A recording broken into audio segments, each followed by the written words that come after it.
Okay, well, God bless everyone. Delighted for everyone to be here on this August the 1st, 2024.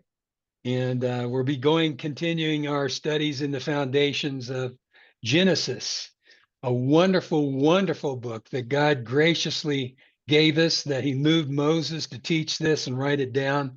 Because I tell you, the truths here have a profound effect on how we see the world, how we teach our children and our grandchildren, how God made things. And there are answers, and that's lots of answers in Genesis. And we'll just keep working through this book and getting those answers. So last week we studied the Nephilim, and we went into quite a bit of detail and concluded that these mutated beings, the Nephilim, were the result of falling angels manipulating the egg of a female to produce this hybrid mutated evil race. We noted the similarities between that and the thorns and the thistles that occurred right after the cursing of the land caused by the fall of Adam and Eve. And then we extrapolated from that there were similarities between that action and the development of the Nephilim and the mutation of animals. We noted that some animals became meat eaters and dangerous to mankind. Other animals, mostly reptiles, became giant man eaters. Some not giants, but still very dangerous. Now, when God made, we're going to turn here to Genesis 1, familiar verse. When God made um, animals in Genesis 1, let's take a look at Genesis 1, and I'll share my screen. So let me set that up first.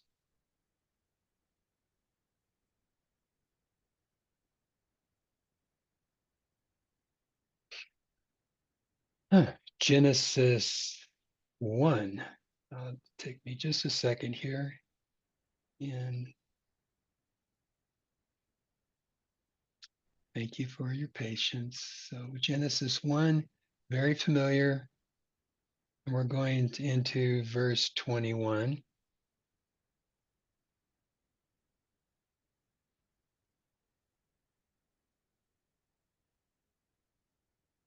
Okay. And God created the large sea creatures and every living soul that moves, every kind of creature with which the waters swarmed, and every kind of winged bird. And God saw it was good. So when he did all the birds, he said they're good. And God blessed them, saying, "Be fruitful, multiply, fill the waters of the sea, and let the birds multiply on earth." And that was the evening and the morning of the fifth day. And then God said, "Let the earth bring forth every kind of living soul, every kind of livestock and creeping thing and wild animal on the earth." And it was so. And God made every kind of wild animal on the earth. And it's interesting, he differentiates wild animals from domestic animals. And some animals, as we know, are wild. They don't want to be domesticated. And every kind of livestock, and they are sheep and cattle, goats, those kinds of thing, and every kind of creeping thing. And God saw that it was good. Now, when he first made the animals that were on the earth and all the creeping things, all that stuff, when he saw that, he says, "That is good." Now, um, knowing the goodness of God and his unwavering kindness and love for us, for mankind, it would take a real stretch of our thinking to um, believe that God would say man eaters are good, that animals that destroy humans, scare humans, are good. It would seem that these dinosaurs were animals, the animal version of the Nephilim, that they were mutated animals. Somehow they were genetically mutated, so they became like the Nephilim. Many of them were large. You know, you've seen the fossils, you saw Jurassic Park. You saw how huge those things were. They ate leaves out of the trees. And then there's fossil evidence to show that they did exist. Now, some of them were large and not so so dangerous unless they stepped on you. You know, that could be a problem. Maybe they don't take a bite out of you, but they step on you. So you have these mutated beings that were large, evil, and dangerous. So some of this is extrapolation. You know, it doesn't say God manipulated animals and made them meat eaters. It does say God that the or the devil. I said God. I want to should have said the devil. It doesn't say that the devil manipulated the eggs of animals and began this meat eating thing, but it does say that about the Nephilim, that these fallen angels did do that. So I think it's extrapolation with sound reasoning, but I leave it up to you, you know, to draw your conclusion. You know, it's up to you. We all have to be convinced in our own mind. As you can tell, I'm pretty convinced, but you know, there's always things to maybe talk about. And that's one of the things in what I'm teaching. When you have extrapolation, some of the things you do is you make statements that are sound, and you don't find contradictory verses in the Bible. If you find something that would disprove this theory, then you got to reconsider it. And that's why we as uh, you know, we're like the Bereans. We search the scriptures daily to see whether these things are so. And if we see something that bothers us or seems to contradict, we talk about it so we can make good, honest conclusions, because that's when you get into what I'm doing here is doing some extrapolation. You got to make sure it's sound reasoning and it fits with what the word says. So tonight we are in Genesis 6 and 7, and we're going to move through this process here, and we'll get into 8. I'm planning on next week.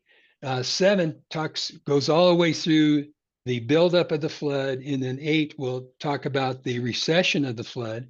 And so we're going to get into 8 next week, but I think we're going to get into through Genesis 6 and the rest of 6 and 7 tonight. So if you'll take your Bibles and turn to Genesis 6, or if you're using your Bible app, that's where you'll want to go. And of course, I do a lot of the study is from, for the text, I use the REV, as you can see. And a lot of the commentary goes into these teachings. There's a lot of wealth there from the research team, as well as answers in Genesis and Institute for Creation Research, Cornerstone Ministries. And I was just listening today to Michael J. Oard, OARD. He was with the National Weather Service for, I think, 35 years, maybe 45 years. Um, and I understand I think he was with AccuWeather at one time. And we're going to listen to some of his things in the not too distant future.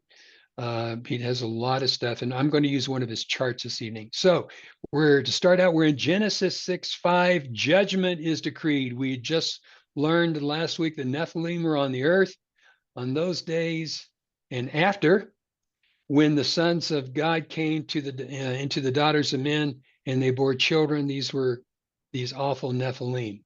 So Yahweh saw that the wickedness of man was great, and the word "great" indicate it was worsening. It was not only great, but it was becoming greater. So that's what we had to deal with. That God was seeing here on earth, that every intention of the thoughts of His heart was only evil continually. Now we live in a present evil age, and as they did, they lived in the same evil age as we are, because that evil age started with the fall of Adam and Eve and that sin. And evil's been increasing on the earth. And we think, oh my gosh, we live in a different world now than when we were kids. But still, with all the evil, there's still tons of good in the world. People are getting born. Again, kindness is still being displayed. Great acts of courage to help and love each other. So back then, it was far, far evil to like the second and third power, in that every intention of the thoughts of his heart of all these people were only evil continually. And it makes sense because they were mutated versions of humanity. These were evil hybrids that were totally unredeemable. And so they wanted to still kill and destroy by preventing the coming of the Messiah.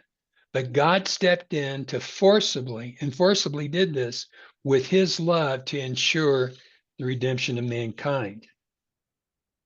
And God did this in several places. Well, first of all, let's go on. I meant to go to verse 6 here. Let's take a look at verse 6. And Yahweh regretted that he had made humankind on earth, and it grieved him in his heart. So people wonder about, does God have emotions? Well, yep, he sure does. Just like us. All of us I'm sure, have had some kind of regrets. And so did God. And this isn't the only place. It's in several places in the Bible. And some of you guys who I'm sure you already thoughts are coming to your mind. At least twice, God said that he regretted making Saul the king of Israel. And he said he was tired of relenting toward Israel. Eventually, he divorced Israel. And then in the latter part, another emotion. So not only did he have regret, but he had grief. So there's a couple of emotions that God has. And well, whenever I see God's emotions, I like to point them out. Normally what hurts God is when his people turn on him. And you can understand, let's think about it. He made Adam and Eve, right? Put them in the Garden of Eden and gave them two simple commands. One was to be fruitful, which would have been fun, having all these kids, multiply. And the other one was don't eat of the tree of the knowledge of good and evil. So two simple commands, they disobeyed. And it didn't seem like it took them very long to do it. So turning over the dominion of the earth to God's arch enemy, the adversary. And then the adversary shows up on the scene and and then starts mutating things. Adam and Eve's firstborn son became the first murderer and a child of the devil. The sin of Adam and Eve opened the door to the adversary infiltrating mankind with mutated offspring. And these offspring were overtaking the earth. We can see why God regretted that he made humankind and why this was grief in his heart. It's not what he wanted. You know what he wanted? He wanted to live with us in the Garden of Eden. Let's take a look at Genesis chapter 6. Back to 6 and verse 7. Yahweh said, I will blot out humankind that I have created from the face of the earth. Humans, along with animals, creeping things, and birds of the heavens, for I regret that I have made them. So you notice one category of animals are left out. Those that lived in the water, those that got their oxygen from water rather than air. And we'll get into that as later in this teaching. In verse 9, well, let's see, I have to, yeah. But Noah found favor in Yahweh's eyes. And these are the descendants of Noah. Noah was a righteous man, blameless. And we talked about that. He was pure. And in many ways, he was blameless like the animals that were used for sacrifice. Some of these words were used of animals and sacrifice. So this is the indication in he walked with God that he had not been tainted with the genetic mutations of the Nephilim. And Noah was a father of three sons. Now, three sons are named, and Shem, Ham, and Japheth. Now, it's kind of funny. Japheth was firstborn, and Shem, though, is put first. And it seems that God was honoring Shem because Shem is actually the believer's line. So even though he wasn't the eldest, he's put first here. And it's also interesting that, think about it, Adam had sons and daughters, but he had three named sons. And those were Cain, Abel, and Seth. And it's kind of interesting that they were both told, both Noah and Adam were told to populate the earth. And then, interesting enough, one of those three named son was evil. So it's kind of, I'm not sure the significance, but it's an interesting thing to point out here.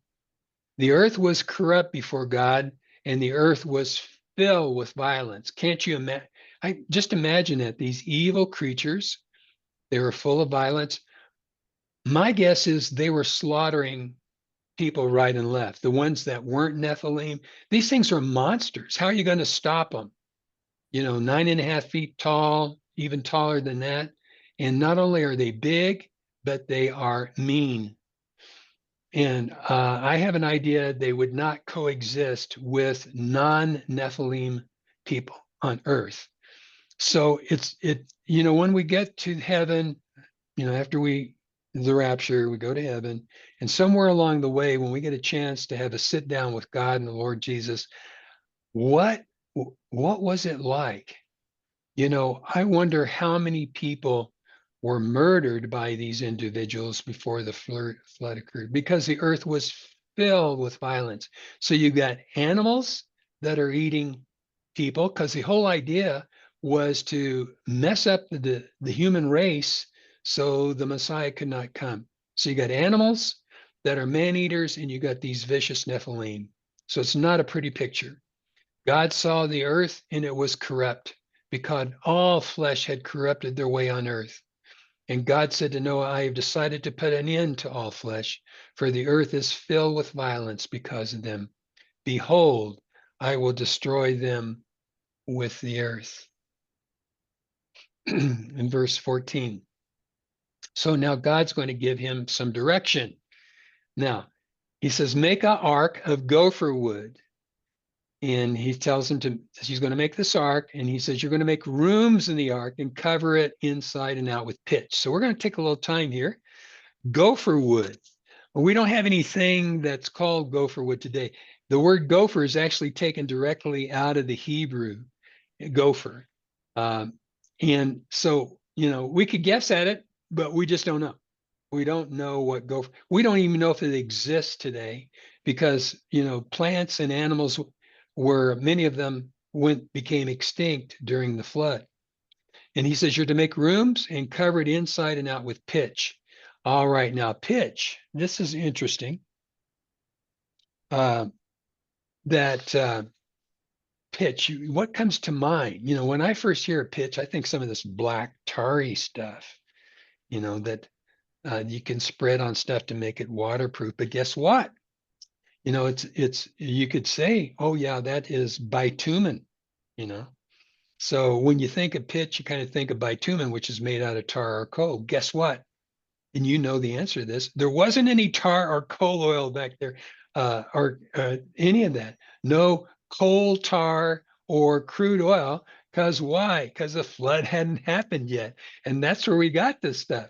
Remember, we talked about that. Coal is that's a vegetable matter, trees, plant life, that had been pressed by the waters of the flood. And then you got the crude oil, which are dead animals. The pressing of dinosaurs and animals made it turn into crude oil. So that's why they think in terms of these different types of, they call it fossil fuels.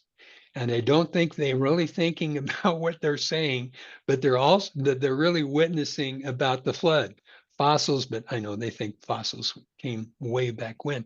But actually, these are fossil fuels, because coal is from plants and the crude oil is from animals. So there was no bitumen. However, there were tree resins. So this was a very common thing in Europe, even before they discovered crude oil and all this stuff. If they wanted to waterproof, you could take resins out of trees. Well, if you're going to build an ark and you're going to build a big one, you're going to have a lot of trees. And these trees give off these resins. It's a sap.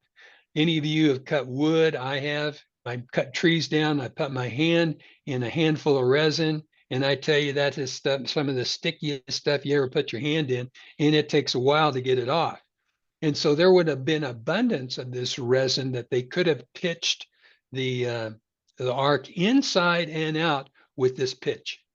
So then God gives him the size he wants it. The instructions on how to build, we'll get this in the next verse here.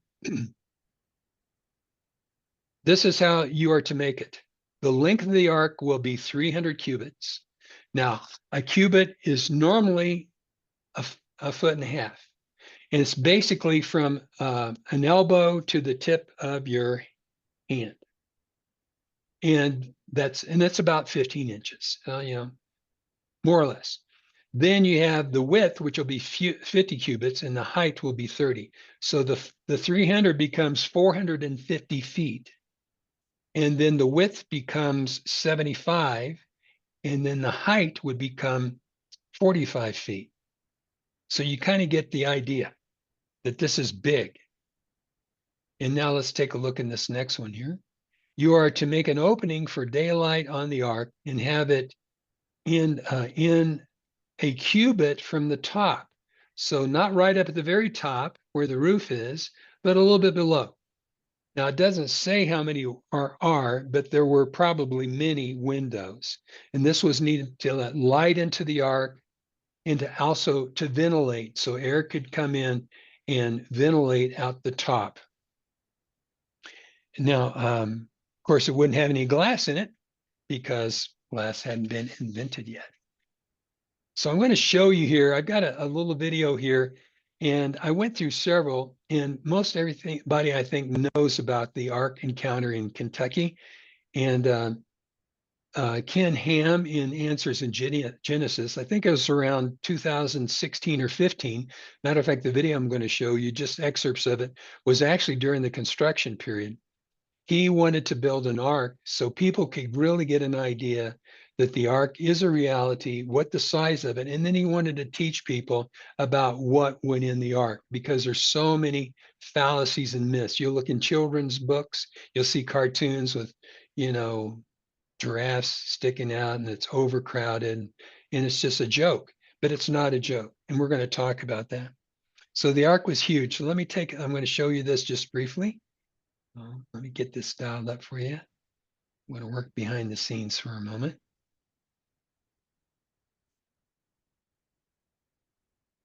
Okay. I'm going to share.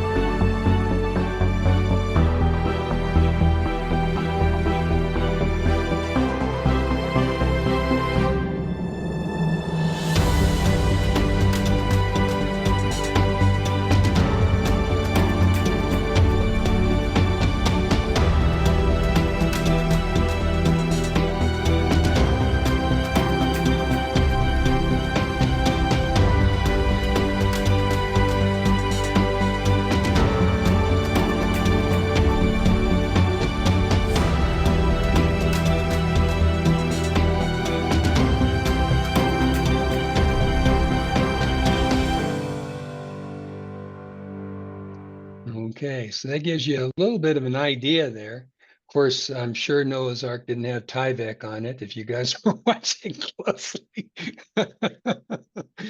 If you're in construction, that's kind of a paper that you put on there that keeps water from getting in.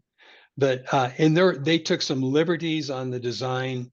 There's no big, I'm going to talk to you about the design.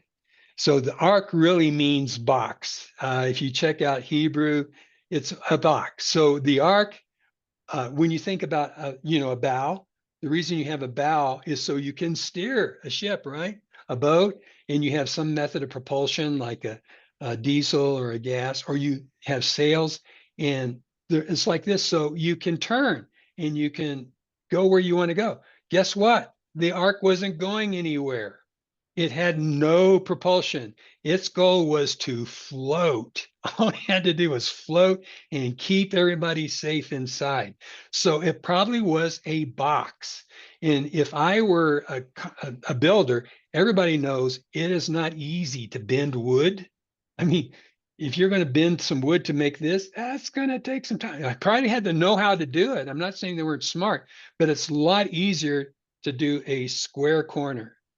And then you can do that. So most likely the ark was just a big rectangular box and had it to float. It did not have to propel itself. And it would have been much easier. This is another God question, Well, was it really a box? Yeah, I think he's going to say, yeah, it was a big rectangular box. So now any of you who've lived on a farm, I have, and you've had a barn, a big barn, guess what goes in the top of the barn? Some of you probably already know.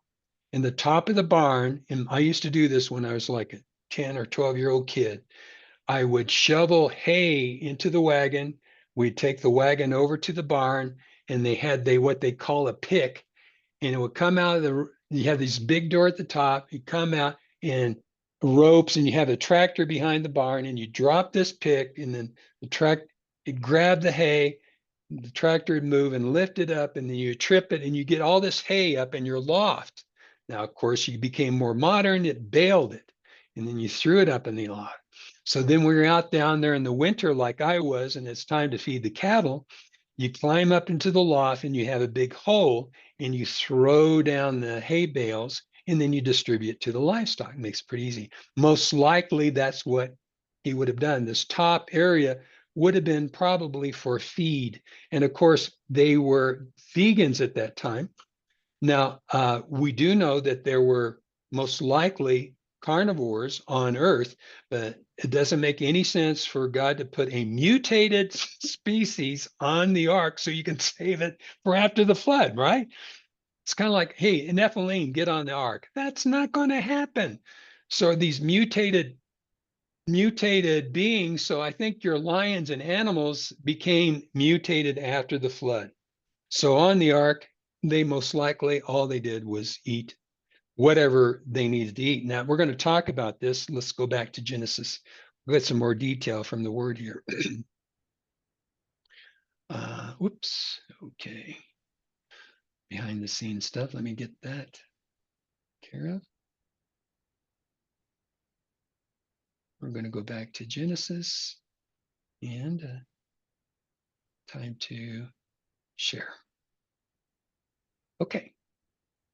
So now we're in Genesis 6 again. Now we're down to 17.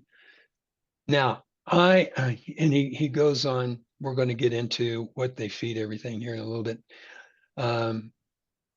So we talked about the daylight, these openings being a cubit, and then put a door on the side of the ark, make it a lower and second and third deck. So that's where I'm getting that third deck where they most likely would put the hay and other foodstuffs to make it easier to feed the animals. I am bringing a flood of water to the earth to destroy from under heavens all flesh. This was not a local flood. This was under the heavens, all flesh, which is the breath of life. Everything that on earth will breathe its last. Now, breathing its last, I know some of you have been in nursing. It's another word for is expire. It's like exhaling the last breath, which indicates this person has died. That's like at 16 or animal, whatever it might be. And then it says in verse 18, but I will establish my covenant with you. And it doesn't really talk about what covenant this is. It's not real clear. There is going to be a covenant in Genesis 9:9 referring to establishing a covenant, and we're going to discuss that later. But it's this is the first time the word covenant's used in the Bible, but we're not clear.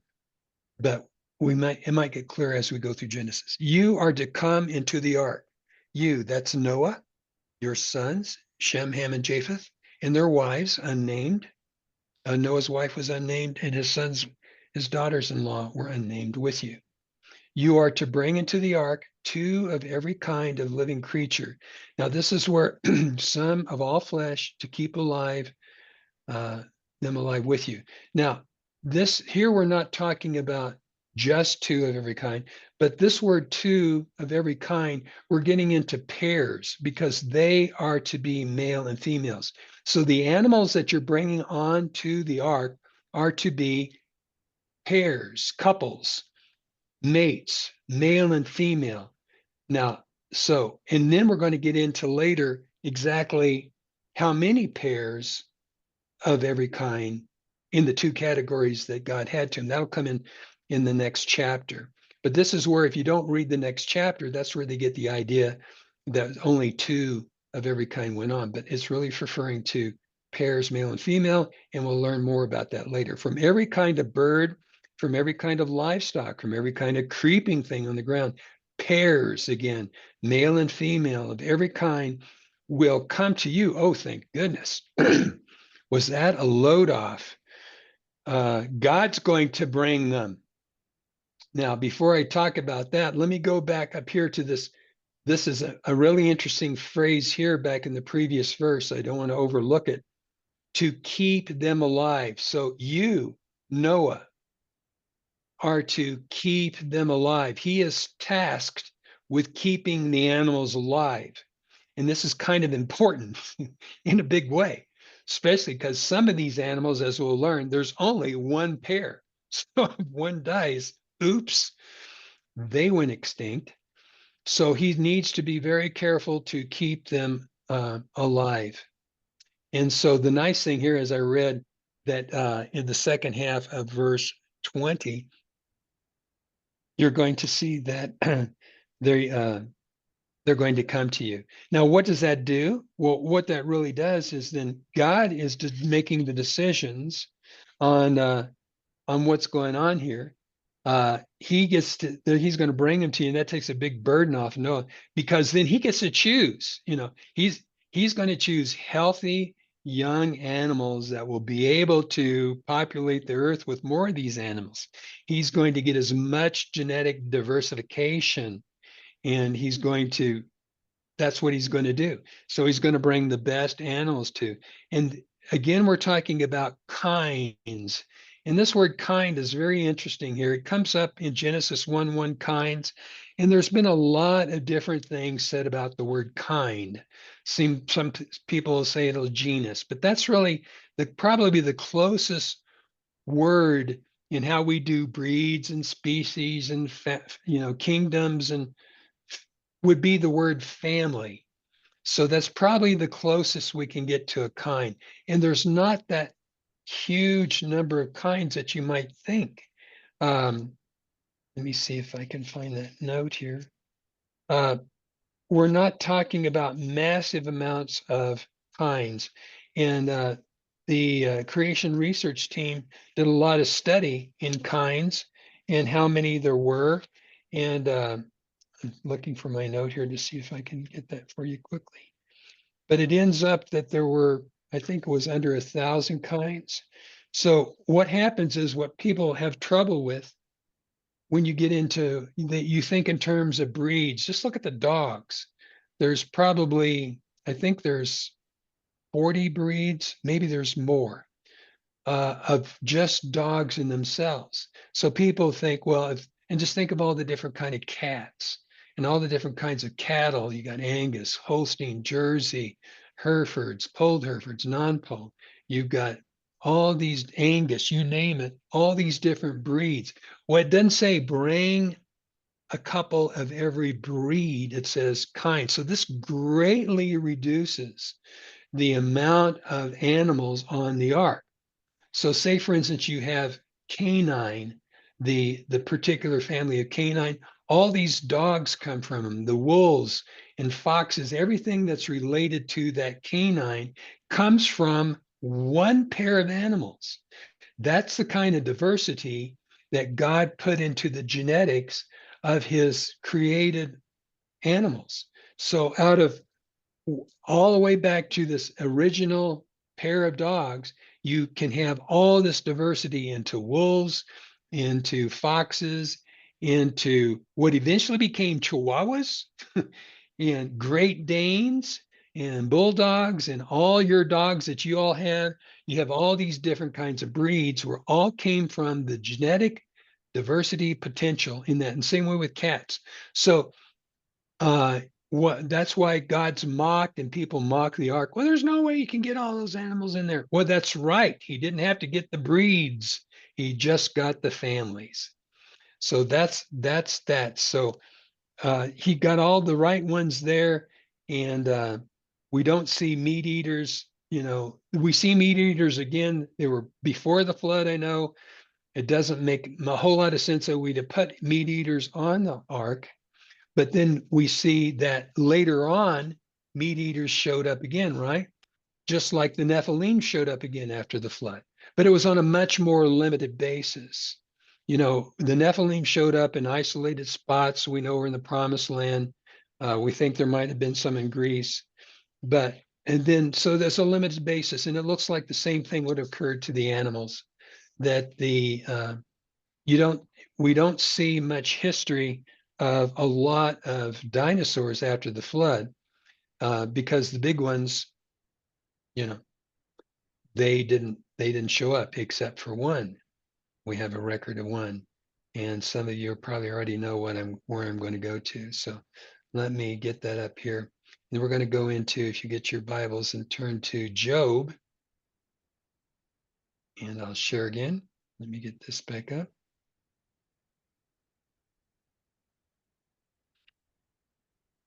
So we have Job here. This is God talking to Job. This is later on in the book where Yahweh answers Job out of the whirlwind, tells him to tuck his cloak under his belt like a man and stand up. He's got some questions, and he goes through a list of things. But what I want to get down to is in verse. This is verse 15.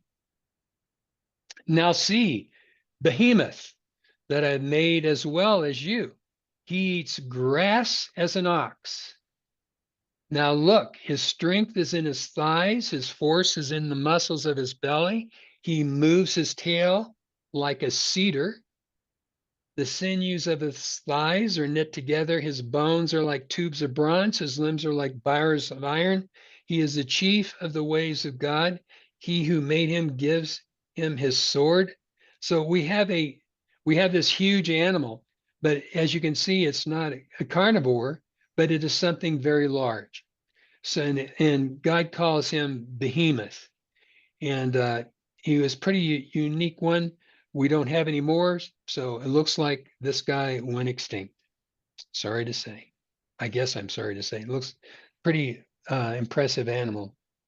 So let's go on to back to Genesis here. We'll go into Genesis 6 and we'll look in verse 21. It says, take with you some of all the food that is eaten and gather it to yourselves, and it will be food for you and for them. So God brings the animals to the ark. Now, Noah's going to be involved with loading them. We'll see here in a little bit. But it was for Noah and his family to gather the food. Now, it's kind of interesting. These animals are going to be coming from wherever they come from, but everything that they eat had to be there probably pretty close by, So this would have been, well, what would have been? Well, birds eat seeds, and some animals like fruit. Others eat nothing but grass. Humans eat vegetables. So they would have gotten that from nearby and loaded the ark with it. And here's a very wonderful commentary on Noah. He's been well spoken of, and Noah did this according to all the commandments of God. So he did it. So Noah was very, very obedient, which was a wonderful blessing. Okay, so let's go to Genesis chapter 7. And in verse 1. So Yahweh said to Noah, come with all your household into the ark, for I have seen you to be righteous before me in this generation. He was obedient. You are to take, here we get into the 7 pairs. So you are to take 7 pairs of every clean animal with you. Again, we're talking about male and female. Of the animals that are not clean, you're to take two, the male and the female. So clean animals, 7 pairs, and unclean animals were just one pair. Again, also the birds of the heavens, 7 pairs, and a male and a female to keep seed. That seed is within themselves so they can reproduce alive. And you're to keep them alive so they can keep them alive on the face of the earth. So that's what we've got going here. We've got the 7 pairs of clean animals, 1 pair of unclean animals, and we can see why God was specific to knowing, saying, keep them all alive. Otherwise, there would have been extinctions that occurred on the ark. Now, Noah and his family were on the ark. Now, we're going to learn this later, but I'll give you the rundown now, that they entered the ark on the 17th day, the 17th day of the 2nd month of Noah's 600th year is when they left. I think he was 600 years old when the flood came, as we'll see down here. And we'll get into that. So let me read a little bit here. I think that's what I want to do. Yeah. So we've got the birds of the air, we've got the clean, and then keep them alive. Now we've got verse 4. Here it comes. In 7 days, I will cause it to rain on the earth. So he's telling Noah, not today, but in 7 days. And then it's going to be 40 days and 40 nights of rain. Every living thing that I have made, I will blot out from the surface of the earth. He reiterates what he said. Now, Noah did according to all the commandments that God commanded him. All right. And so what we're having is we've got a 7-day period here. And we're going to get into exactly what day this was.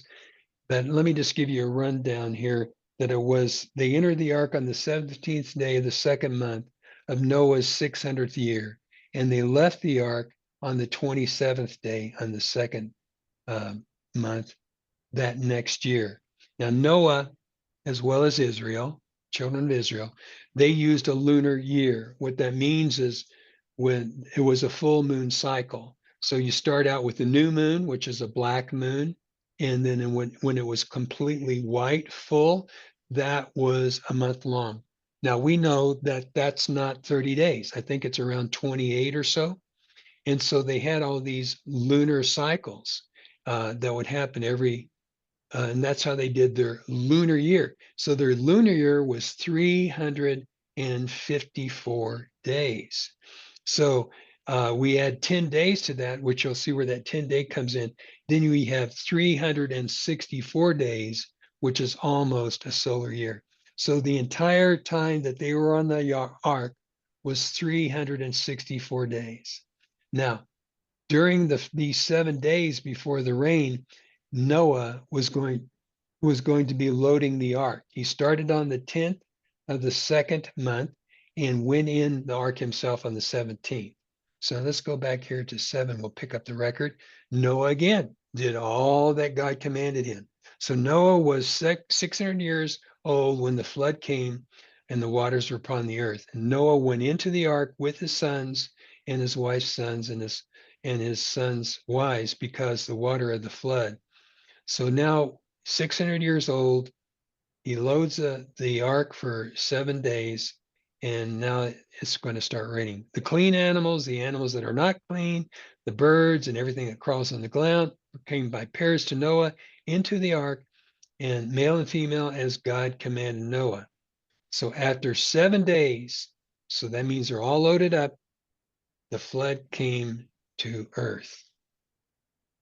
So now we're going to talk about the flood. Let's look at this next verse. We're in verse 11. In the 600th year of Noah's life, and Noah ends up living 950 years. So he lived 350 years after the flood. And it's interesting too, we're going to take a look at Shem's life. Shem lived 600 years, and he was born right around the time of right about the time that God told Noah to start building the ark, which when Noah's about 500 years old. So he lived 600 years. So he was around a long time after the flood. And this is kind of an interesting point. We're going to look at the chronology here in a little bit, but this is going to be important here and something which I'll deal with in just a little bit. So in the 600th year of Noah's life, in the second month, on the 17th day, on the same day, all the fountains of the great deep were burst open, and the windows of heaven were open. So the sources of water were the fountains of the deep, windows of heaven, and 40 days and 40 nights of rain. Now, the fountains of the deep is an interesting phrase. Now, I looked up different things about this subject because, you think of wells, you think of well water and how much water is down there, or was there a lot more water there? But it ends up in that, it could be, but the fountains of the deep seems to point to um, the water that's on the earth's mantle. There's a lot of water stored some 400 miles down below the surface of the earth. I mean, the number that they gave me on how much water is right now is just amazingly a large amount. So we've got water from the deep that's coming up, and we understand that this water was probably warm and it warmed up the oceans. So you got the fountains of the deep opening, and then you've got all this rain coming, and then the windows of heaven. Now, some have said we know from the Genesis creation story or restoration story that God gathered the waters from the below the heaven, and then he divided the waters below the heaven from the dry land. He made the dry land appear. Then he put this big expanse between the surface of the earth and beyond the farthest star, because everything in the heavens is in the heavens. All the stars were said to be in the heavens, and there's this seems to be this water on the outside of the heavens. So some have said that the windows of heaven opened up the heavens to allow that water in. I don't know. It's something that could be considered, but we've got the fountains of deep, which could have generated lots of water. We've got the moisture in the air that was falling for 40 days and 40 nights. So anyhow, water came to the earth. And after we talk about how the flood dried up, people say, where'd that all of the water go? Where'd that water go? Well, I've got some answers for you. Now, one of the answers is, well, I'll tell you what, I'll keep you hanging here because we're going to get into that. So I don't want to, I'll tell you about that later because there's some really good answers about where the water went. So again, Noah did as commanded. We're back in Genesis 7. And I'll share my screen again. We'll get back to Genesis 7 and we're going to look in verse 14. And okay. So the fountains they burst open and the windows of heaven were open. The rain fell on the earth 40 days and 40 nights, so that the same day Noah, Shem, and Ham, and Japheth, and the sons of Noah and Noah's wife, the three wives of his sons, they entered into the ark. They and every kind of wild animal, every kind of livestock, every kind of crawling thing that crawls on the earth, every kind of bird, every chirping bird, all kinds of chirping, different kinds of chirps, as we know, and every winged bird. And they went to Noah. And they went to Noah because God brought them there into the ark. And Noah puts them in the ark, pairs of all flesh in which there is the breath of life. Those that went in male and female of all flesh, just as God commanded him. And there you have that. Now, so there we go. This is interesting here. And this is really, I think it's a blessing. Who's going to shut the door on the ark? Well, Yahweh did. And it's kind of interesting because it emphasizes that that Yahweh shut the door. God made sure no one else got in. It wasn't Noah, so he didn't have that burden on his heart. I don't know if it would have been a burden or not. But in any case, God shut it and no one else got in. So let's take a look here. So the flood was 40 days on the earth, all this heavy raining, and the waters. So after 40 days, all this rain, the waters increased, and no surprise, the ark started to be lifted up, and it was lifted up above the earth. So now we've got the lift of the water. And so the ark floated, and that's all it needed to do. It didn't need any propulsion. It just needed to keep everybody safe. And then in verse 19, the waters arose very high on the earth, and all the high mountains that were under all the heavens were covered. Now, the text emphasizes the way the water covered the earth. It wasn't a local event. The Bible is clear that the water covered all the earth that was under heaven. I pointed that out a little bit earlier. It wasn't a local flood. God, if it was a local flood, as some naysayers would like to say, he would have just had Noah and his family move away somewhere else, and the animals too. So, and also a local flood, how do you have a local flood? Water just doesn't come to a spot and then stand up on its edge. It always is flattening. So that doesn't work. How do you have a local flood? And it was a global flood because we do know that after the flood, God said he would never destroy the earth again by floods, but there have been tons of floods since Noah's flood. So that would be a contradiction. So if anybody lives next to the Missouri River, which I did, it flooded almost every year. Ohio River, flooding almost every year. This was not a local flood. This was a global event. And I think that's not too hard to dispute that. Now, so all the high mountains that were under the heavens were covered. Now, some will say, "Oh, you mean even Mount Everest?" I mean, that's a good question. I used to think that too. But then I learned that a lot of the mountains that we have today, are the result of the flood and not before the flood. There were mountains before the flood, but as we're going to learn in next episodes, is there was a lot of tectonic shifting, a lot of volcanic action, and we're going to learn how the Rocky Mountains were formed by the tectonic plates. The things that were coming in, you have the tectonic plates are the surface of the earth that's in kind of sections. And you're all familiar with the fault lines.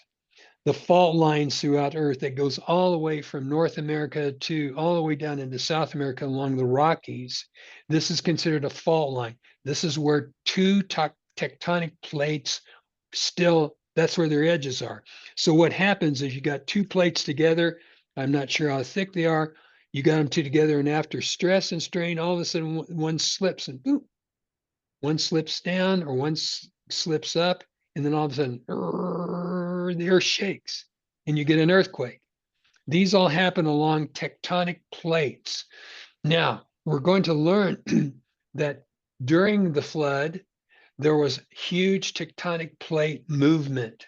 And these tectonic plates would go under each other and crush each other. And if you drive through the mountains, you'll see rocks that look like this. They're not like this, they're like this. And so what happens is these tectonic plates hit and they begin to dive under one tectonic plate and the other one starts to go up. And so you get the forming of these mountains by this huge shifting. I'm putting a lot of information out in a very brief time. I've got all kinds of information that will help document this, and we'll have some scientists that know their stuff explain this better than I did. But what the point is the mountains that you see today were formed, most of them were formed during the flood or not long after.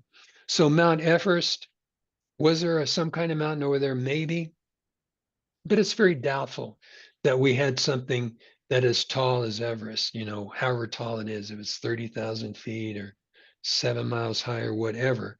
But and this is important too, because in this next verse here, we're going to talk about the water rose 15 cubits upward and covered, all the mountains were covered. So every mountain was covered by 15 feet of water, and 15 feet times 1.5, the 16 inches. So we're looking about 22 and a half feet of water was above the top of the highest mountain. I think that's interesting.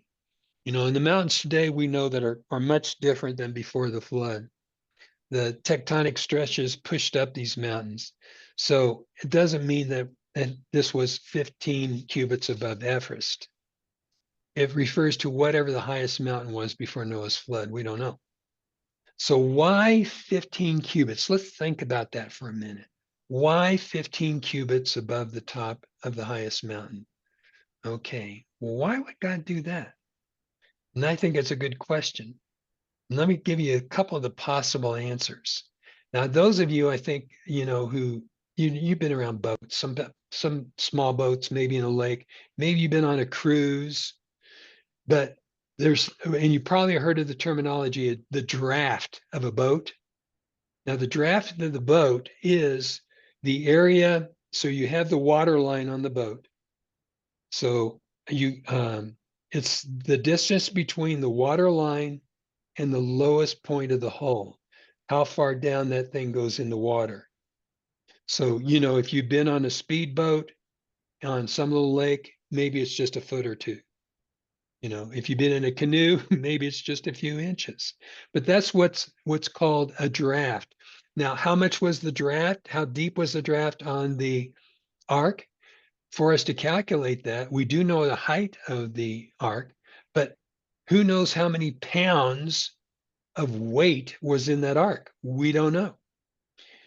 There was a lot of animals and stuff. So did it have a draft? Oh yeah. How far down did it go? Well, God knew how far down it would go, right? He would know what the draft would be because he knew how many animals. And he also knew that he didn't want the ark to run into a top of the mountain and bust stop open, right? He didn't want the ark to ground. So he made sure the water was high enough above the highest mountain so the ark wouldn't hit it by its draft. That's my guess on why it's 22 and a half feet about the draft of the ark had to be less than 22 and a half feet. That's my guess. Now, the other guess, and this one's kind of silly, but bear with me. There was no human on earth that was over 22 and a half feet tall. So this is a good, Doug, I'm sure would have brought this up if I hadn't brought this up. But if a guy was tall enough to stand on the top of a mountain and his head still be of water, he might survive the mess, right? So it had to be deep enough that you couldn't stand tippy-toe on the top of the mountain and keep your head above water. So that's silly, but that's just me. So anyhow, God had a reason, and we can ask him exactly what it was. But my guess is so the ark wouldn't hit it. The water was high enough so the draft of the boat would not hit it, because it would hit the ark, then mankind is lost. So God wasn't going to let that happen. So let's go back to reading the Bible here. So let's go back to 17, Genesis 7. And we're going to look in 21.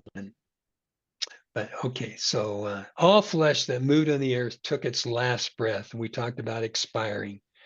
Birds, livestock, animals, every swarming thing that swarms on the earth, and all humankind. And all whose nostrils is a breath of life. God is making this very clear that he's not talking about fish. The breath of the spirit of life of all those that was on dry land. So we're talking about land creatures that included the birds, mammals, reptiles, creeping things, livestock, everything. But as you notice, fish are not in here. So everything that lived on the earth died. Humans died, the Nephilim died, the monstrous dinosaurs died, and we're going to talk about fossils in coming sessions here. But let's talk about fish for a little bit.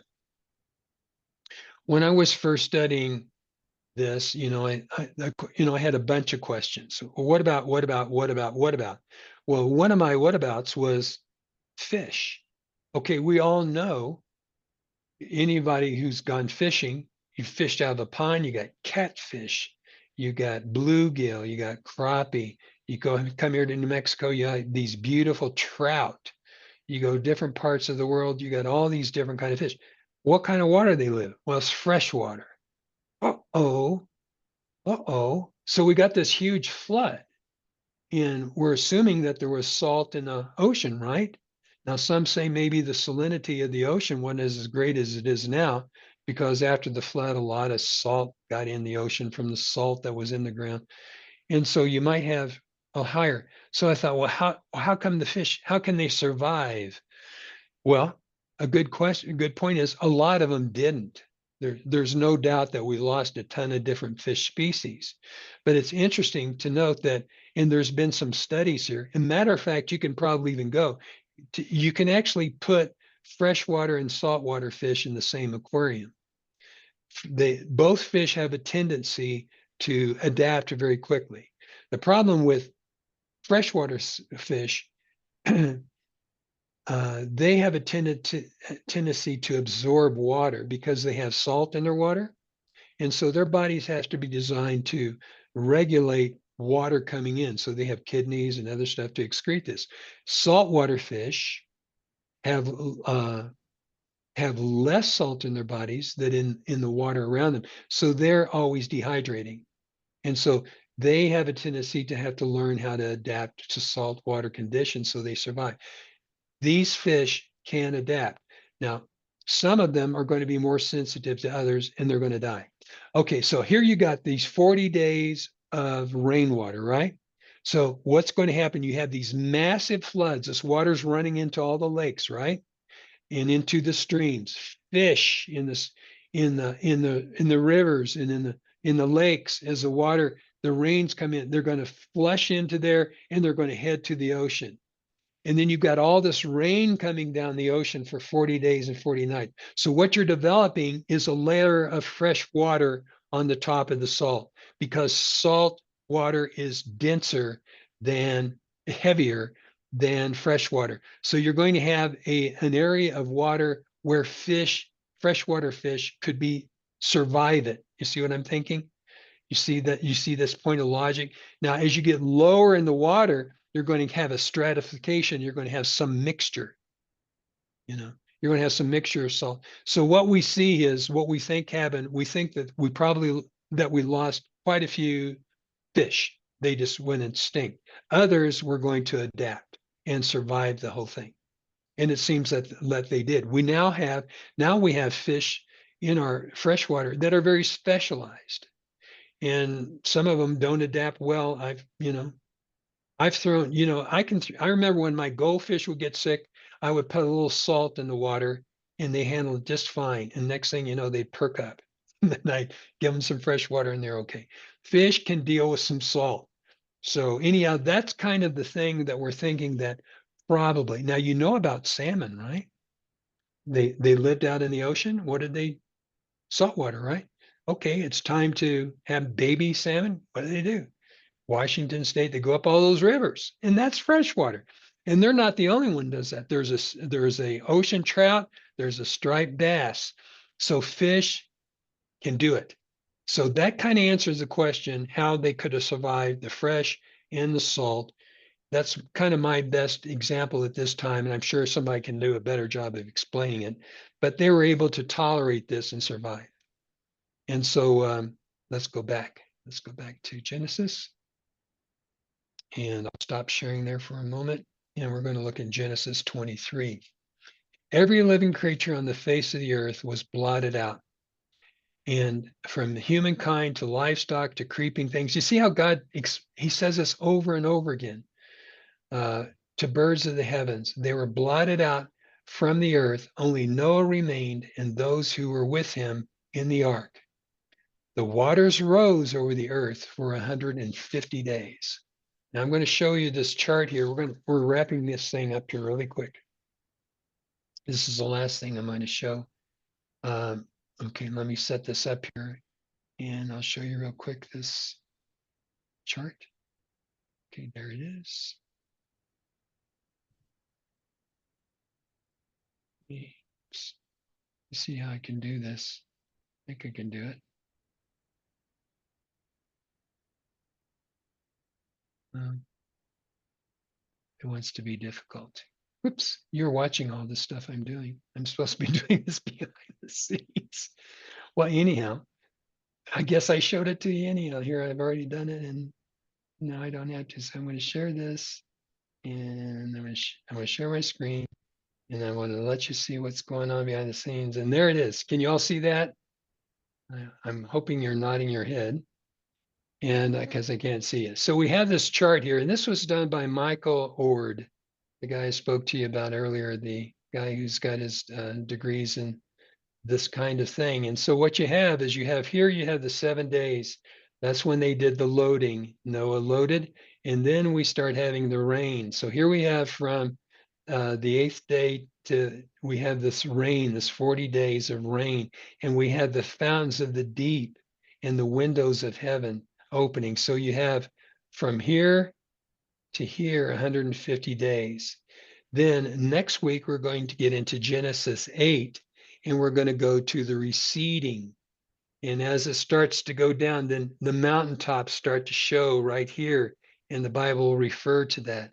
And then Noah releases a raven and some doves, I believe. And we're going to look into that. I'm not sure if he's right on it. He could be.